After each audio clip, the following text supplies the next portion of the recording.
7 killed in eastern Sudan plane crash. World leaders due in Morocco to adopt controversial UN pact on migration.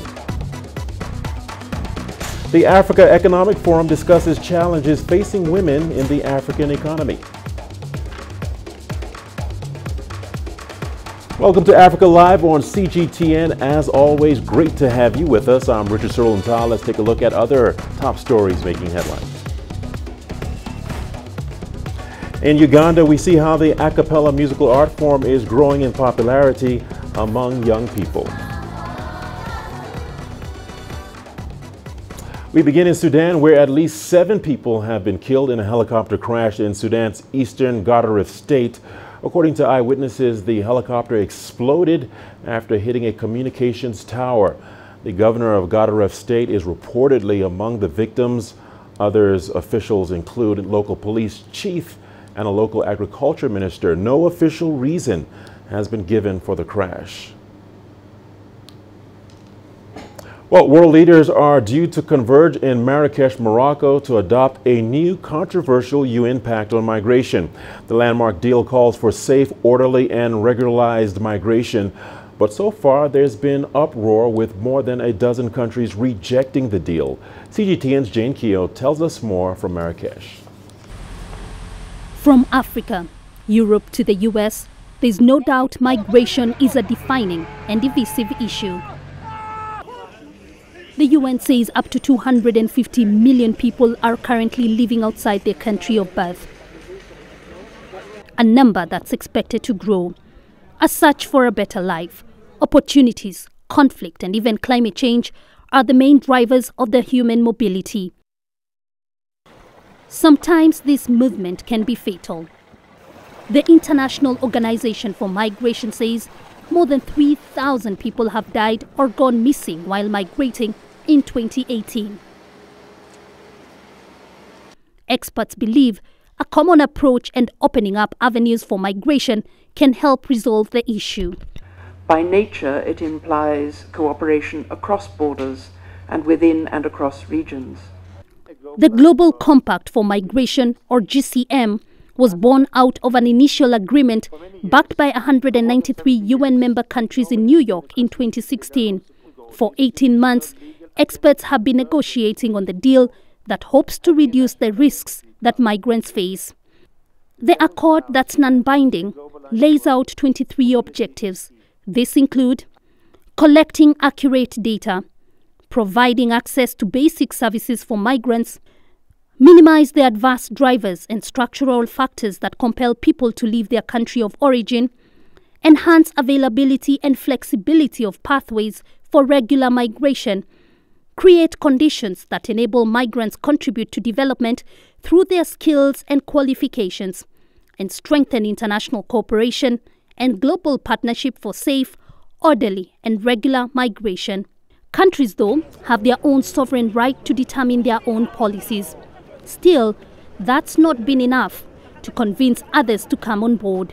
More than 10 countries, including the US, Italy, Hungary, Israel, Australia, Poland, and even Austria, who are holders of the EU presidency, have refused to sign the accord, saying it undermines their policies on migration and encourages the practice. A majority, including Africa, are still supporting the deal, which they say will help countries strengthen their structures. For Africa, it's fully aligned. There is no discrepancies, but we are going to make sure that we will be part of the popularization of this Global Compact document. We will be part of disseminating it to our member states and to make sure that we will make use of this document, these 23 objectives. Despite the negative campaign from some quarters, UN officials remain confident that the GCM is a step in the right direction in resolving the migration crisis. By Friday, the UN says at least 130 countries had confirmed their participation. Jane Keogh, CGTN, Marrakesh, Morocco. More African migrants have arrived in Spain so far this year than in any other European country. Most are from West Africa, coming across from Morocco. What's been the impact in southern Spain and the wider political and economic effects? Al Goodman reports from Al Jazeera, Spain. On the front lines of Europe's struggle to contain irregular migration, Africa is over there, Morocco and its mountains, just 9 miles across the sea. Spanish civil guards on patrol, especially since Spain became ground zero for irregular migration in Europe. More than 35,000 African migrants have reached Spain this year, more than to Greece and to Italy, the UN Migration Agency reports. The civil guard commanding this vessel has fought irregular migration for a decade and says there's a structural problem. To stop people from migrating, their home countries have to be better off. No one wants to leave and cross the sea, which is so dangerous, for an uncertain future. Despite the efforts of this patrol and others like it across Europe, many irregular migrants are getting through to Europe, sparking an intense debate across the continent. The debate, especially from far-right parties, is about migrants like this man. He says he left Mali 6 months ago, traveled by land, then by small boat, then was rescued at sea, now in southern Spain. If you're a man, you can't just wait. You have to help your family. I think migrants should get temporary visas to fend for themselves in Europe for a while and then return to Africa. But Spain scrambles to find enough temporary lodging for them. This centralized migrant holding center in Algeciras recently opened under police guard. After 3 days there for initial screening, most migrants leave and get help from NGOs like Sepaim. Many, like Ibrahim Sonogo, want to go north to France. He has an aunt in Paris. But in Algeciras port, it's not hard to find resentment about the migrants. Spain helps the migrants more than Spaniards. The migrants always get more aid than Spaniards for housing, for food, for everything. The civil guards say drug traffickers are increasingly moving migrants across these waters, charging high prices for unsafe boats. The debate is not just about the migrants who reach Europe, but about those who die at sea while trying. Al Goodman, CGTN, Algeciras, Spain. All right, we have Jane Keogh reporting from Marrakesh on the global conference. Jane, thank you for joining us. First and foremost, give us a rundown of the highlights of meetings held ahead of Monday's migration conference. Well, delegates have been holding sideline meetings over the last few days to basically lay the groundwork to articulate issues surrounding this landmark deal that will be endorsed tomorrow. And what's interesting is that there's been a lot of discussions, there's been a lot of meetings that have been held here, but the underlying message in these meetings is that of changing the narrative on migration from negative to positive, basically talking about the positive aspects, the benefits of what they say is migration economically and socially.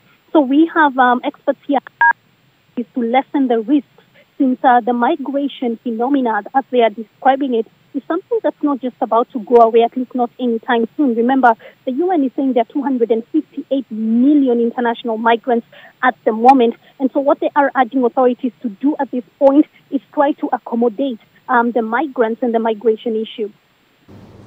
Jane, now a lot of countries have pulled out, especially European countries. Does this in any way impact the adoption of the global compact on migration?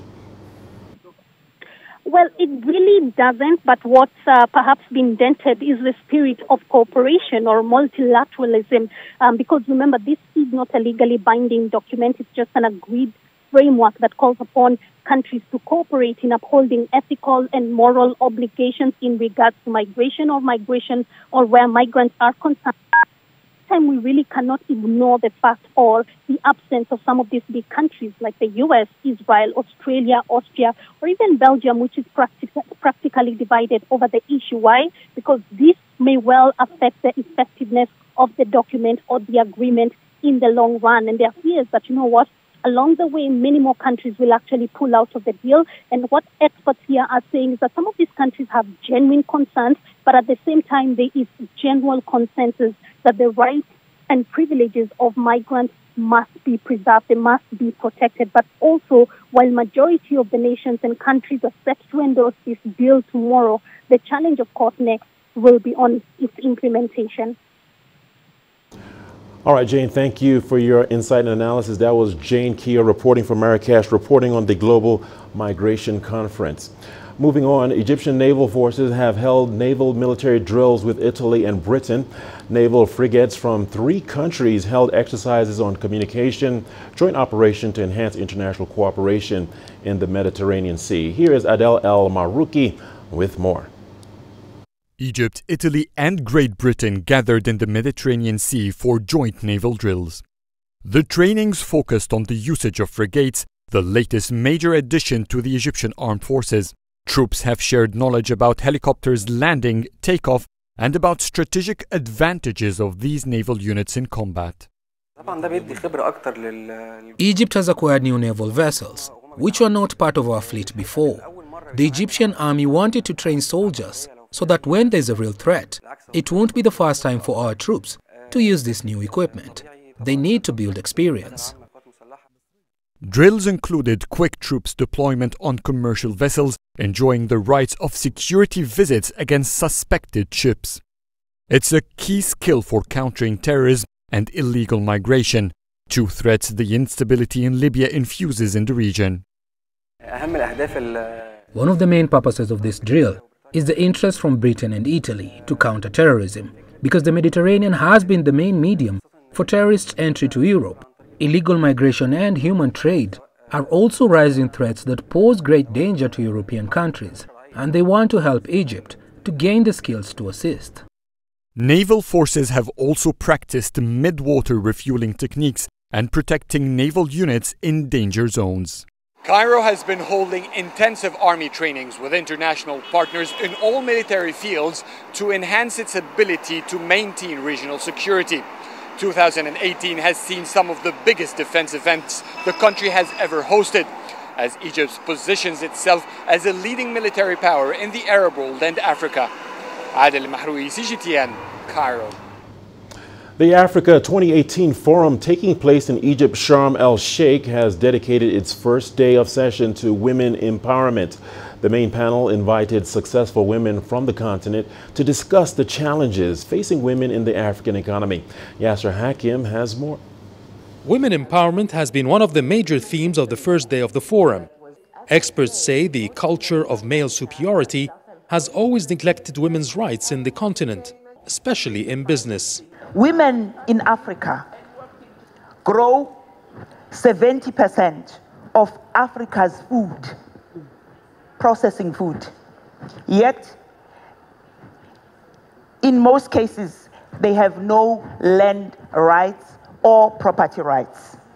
Less than 20% of the land globally is already owned by women. So it's not a new thing. It's easy to give those that actually work the land. This goes for most sectors. Women are more than 50% of the African population. However, they're not being integrated in the mainstream economy nor allowed proper funding. As of today, most women across Africa are self-employed in low-growth sectors, low-skilled jobs. And that's a result of their lack of access to a variety of factors: education, health services, access to capital. And we estimate that actually in Africa, across the sector, the funding gap between women and men is about $42 billion. The Global Entrepreneurship Monitor tells us that this continent actually has the largest number of women starting businesses. Yet, they're the most marginalized in terms of access. Access to finance is an important factor to unlock women's capacities. The speakers say political will is the base for any hope for women empowerment. More African women are becoming parliamentarians and government ministers, and experts believe this should be the springboard for more rights. We need to continue to enter into political parties, to be in politics and be leading political parties. When the leader decides that we are going to transform our continent by putting infrastructure, they decide to do it. So we women now, we need to mobilize and make sure that they build also, or we build the infrastructure for women. Women leaders would push for more rights and change the way the society and leadership view and treat women. One final hurdle is political instability in many African countries. It is hampering economic and social development in the continent, and thus undermining women empowerment. Yas Hakim for CGTN, Sharm el-Sheikh, Egypt. All right, time now for a short break. When we return, China's foreign ministry summons U.S. ambassador in protest over Huawei's CFO's detention. And we see how the a cappella musical art form is growing in popularity among people in Uganda.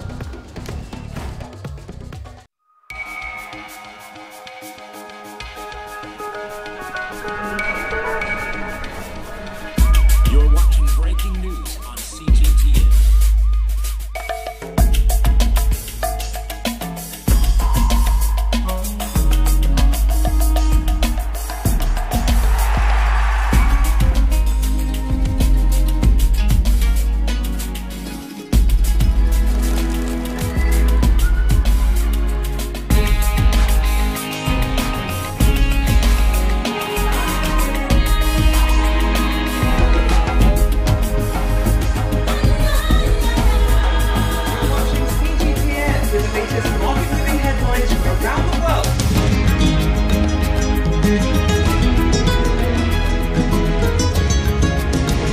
Welcome to the world today on CGTN.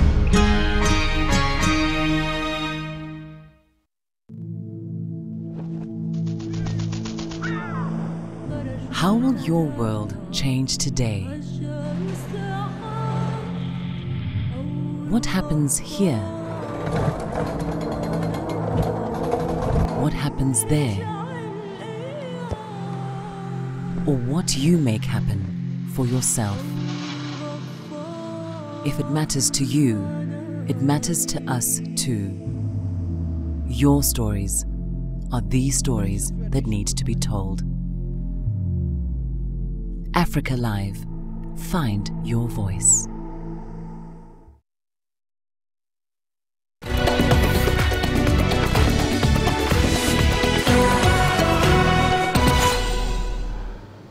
Welcome back. China's foreign ministry summoned the U.S. ambassador in Beijing on Sunday over the detention of Meng Wanzhou, a senior executive of the Chinese tech company Huawei.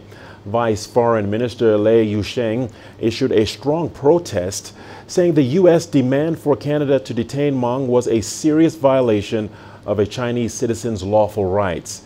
He urged the U.S. to immediately rescind its warrant and said China will respond according to U.S. actions. On Saturday, the Vice Foreign Minister summoned the Canadian ambassador to China over the detention and urged the Canadian government to immediately release Meng.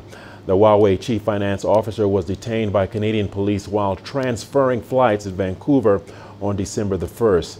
The U.S. wants her extradited. No decision was reached at a court hearing Friday on whether Meng can be bailed.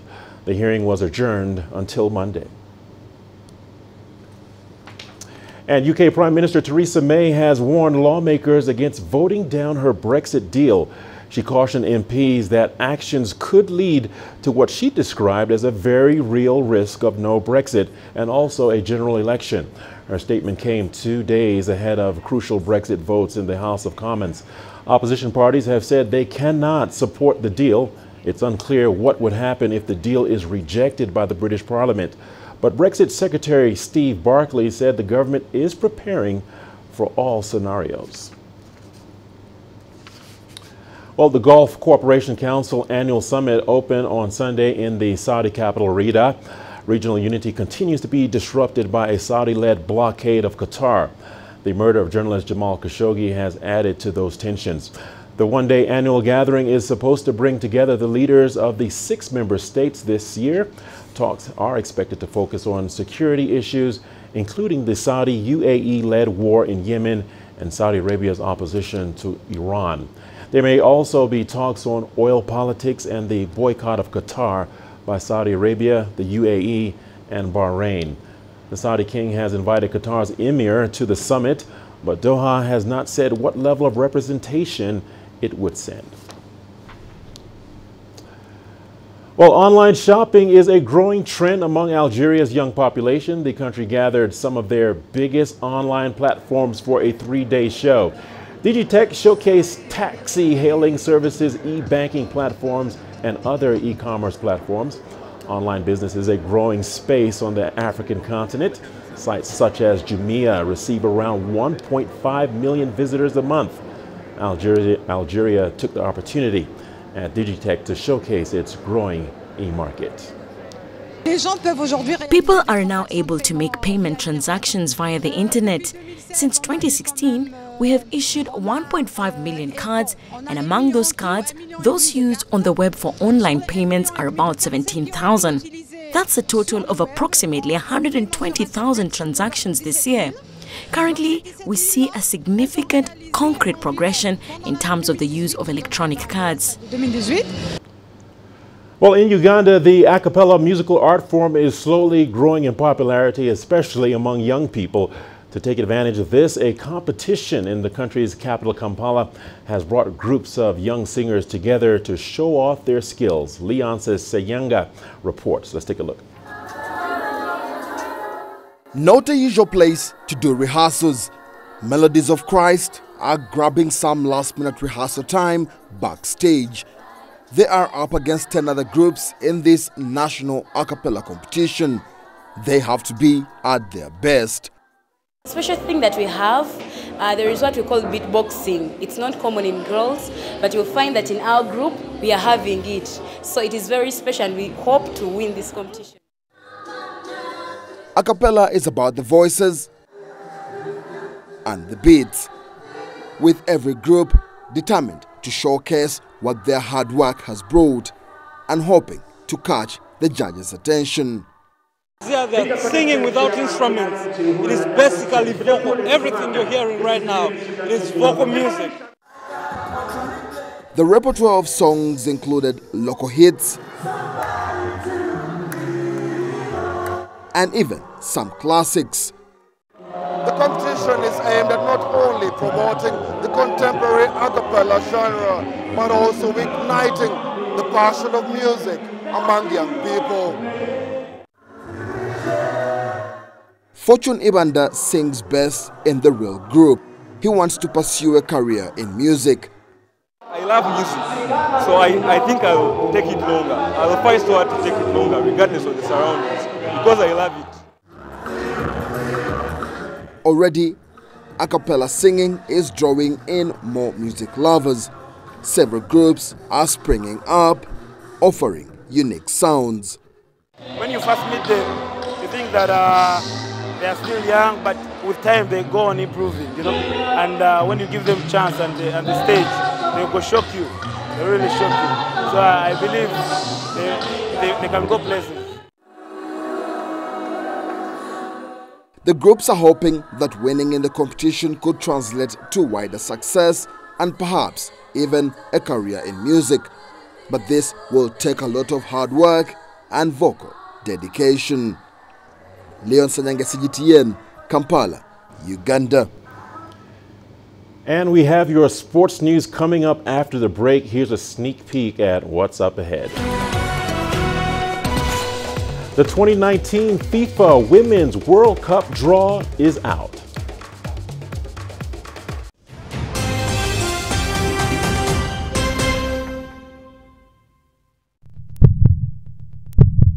Africa, where champions are made, records are broken, legends are born. We're there for every goal, for every knockout, for every step of the way.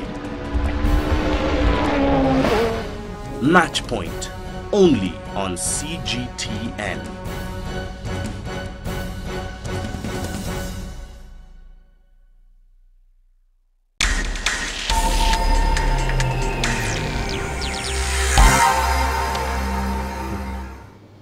Welcome back. Let's talk a bit of football. The United States will be favorites to lift a record 4th Women's World Cup following the draw for next year's tournament on Saturday, while host France play the opening match against South Korea in Paris on June the 7th.